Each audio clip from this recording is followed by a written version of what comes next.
Hello and welcome to Exile. Today I want to talk about why Crucible is actually a lot more deterministic than I realized at first, and I want to go over specifically that when you're combining items, positions are maintained. Now I did a little bit of a diagram for you here, which essentially says, hey, if position 1 is where the node starts out and branches, each of these represent a position where the node is. For my item, for example, I have 40 ES, that's position 1, and 60% evasion in armor and energy shield, that's position 2.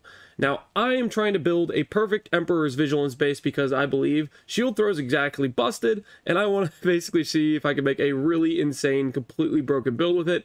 And so I wanted to make the perfect shield. Now, I had a shield that had these two mods on it. Now, I was trying to build out the shield and get to the Explicit Defense modifier. This is very important when you're trying to build out a shield and you're trying to make the perfect base or the perfect weapon base or the perfect whatever base where you're trying to do Crucible and do it correctly. So the important thing here is if I have item A and I have these two nodes I care about, the only place I can have the Explicit Defense modifier I'm trying to add from item B, it can only be here or here.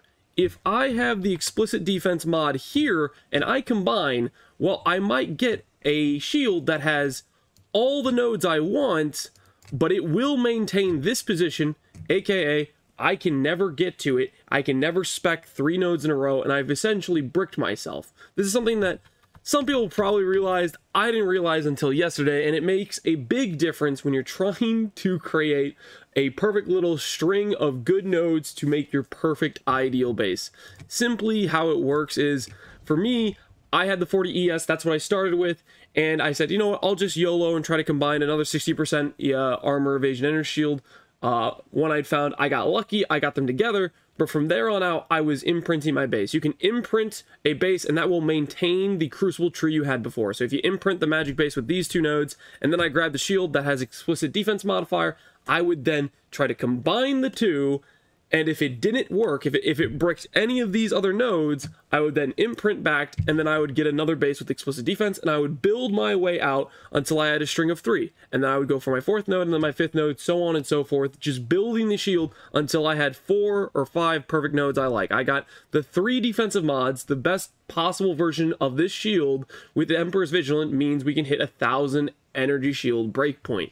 If you have the 50%, the downgraded version of this mod, you're only going to get 998 if you have it perfectly rolled, perfectly divined with 30 quality. Unfortunately, it is just not good enough. You need the absolute best roll if you're going to hit the top breakpoint, and 4 digits is way cooler than 3 digits. But then on top of that, I didn't stop there. I kept building it out. I got Reflect Immunity, which of the T4 mods, there's probably a few different ways you could go. Reflect Immunity is one I thought would be very high QOL. It's just a nice thing. I like to not look at map mods, so it's nice for me. Other people that are fine looking at map mods can reroll Reflect whenever they get it, and they maybe went for something like Shock Avoid to have a Storm Shroud angle, or maybe they went for Poison Avoid to get poison out of their way. There's a few different T4 mods you can go for. I'm imagining a S-tier version of this shield will probably have Enlighten at this position, but that'll be really expensive because Enlighten is a combination mod.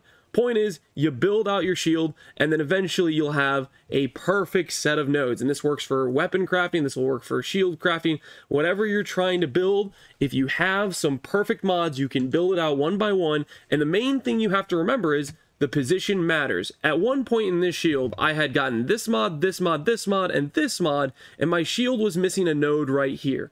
And all I did, and it was missing a branch here, it was basically just a void. It was like a wing that went this way, that came back here, and there was a void here. And all I did to try to add this node into the pool is I got a shield with Reflect Elemental Damage that was exactly in this location. I didn't spec it at all, so I wouldn't be competing for my first node.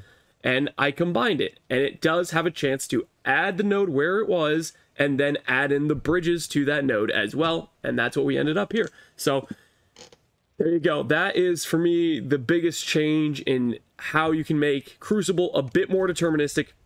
The node position matters. Just think of it like a little web that leads like this. If you are looking at an item and the web goes down, just keep track of where you are. This would be position 1, 2, 3, 4, 5, 6, you know, and that way you can say, okay, if I wanted to end up here, if I wanted a node here, and I had this node and this node filled in, I would just be looking for the specific mod you're looking for, somebody selling a base that has the node here. So just keep in mind how you're building out your shield or your weapon or whatever it is you're trying to make perfect it. Where is the position of the node you're trying to string together with your other nodes? It's very important. Fundamentally, I didn't understand that, and I imagine a lot of people are like me and didn't realize the position is capped. So anyways, that's the video. Hopefully you guys enjoy. Take care, Exiles.